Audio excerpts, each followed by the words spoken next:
High everyone, welcome back to my channel. আশা করি সবাই ভালো আছেন। আবারও নতুন রেসিপি নিয়ে আপনাদের সাথে শেয়ার করব।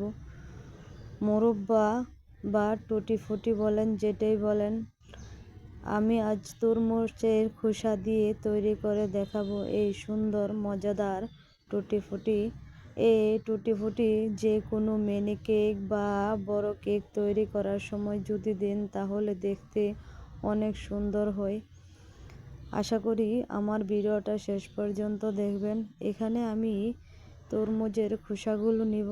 এখানে তরমুজের খোসাগুলো আমি যে উপরের অংশটুকু ফেলে দিয়ে আমি স্লাইস করে কেটে নিয়েছি। দেখুন, আমি উপরের অংশগুলো ফেলে ভালো করে স্লাইস করে কেটে নিয়েছি।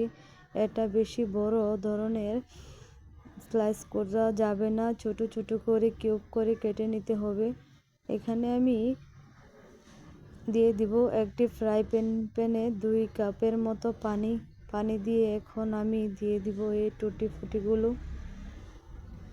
তরমুজের খোসা দিয়ে এত সুন্দর টুটি ফুটি তৈরি করা যায় যা আপনারা না দেখলে বুঝতেই পারবেন না। আশা করি যদি আমার ভিডিওটা শেষ পর্যন্ত দেখেন তাহলে আপনারা এই তরমুজের খোসা আর ফেলে দিবেন না।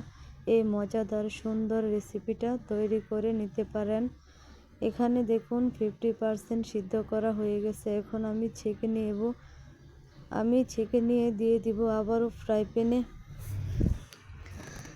প্যানে আমি দিয়ে এখানে চিনি অ্যাড করব। এখানে আমি 1 কাপ পরিমাণ চিনি অ্যাড করব। চিনির পরিমাণটা একটু বেশি লাগবে, কেননা এই মোরব্বা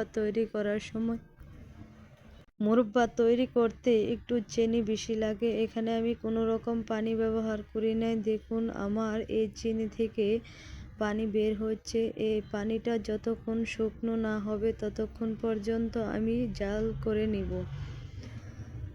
এভাবে আমি প্রায় 20 মিনিট রান্না করব। এখানে আমি একটি তেজপাতা ছিলে দিব যাতে গন্ধটা ভালো আসে।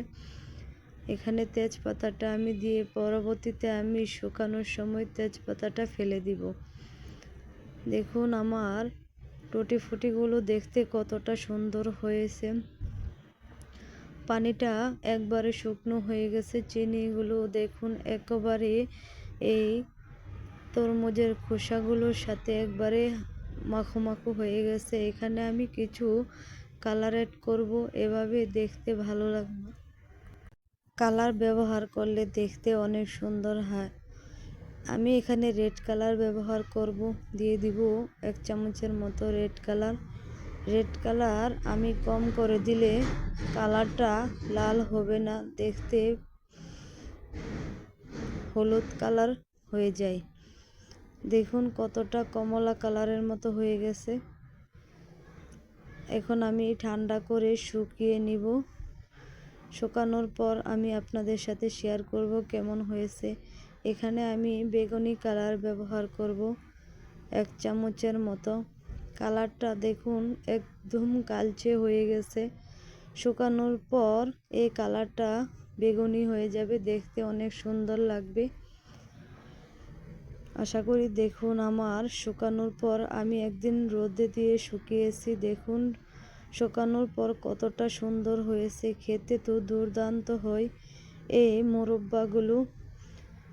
আপনারা আশা করি আজ থেকে তরমুজের খোসা ফেলে দিবেন না, এভাবে টুটি ফুটি মোরব্বা তৈরি করে নেবেন। একটি কাচের বয়ামে ভরে অনেক দিন পর্যন্ত সংরক্ষণ করে ব্যবহার করতে পারেন। কোনো রকম ফ্রিজে ব্যবহার করতে হবে না, আপনারা ফ্রিজ ছাড়াই এটা সংরক্ষণ করে দিতে পারেন প্রায় 6 মাসের মতো। আশা করি সবাই ভালো থাকবেন, সুস্থ থাকবেন। আমার ভিডিওটা ভালো লাগলে অবশ্যই লাইক, কমেন্ট, শেয়ার করবেন, সাবস্ক্রাইব করে পাশে থাকবেন। ফেসবুক পেজ আমার ফলো করবেন। এই পর্যন্ত, আল্লাহ হাফেজ।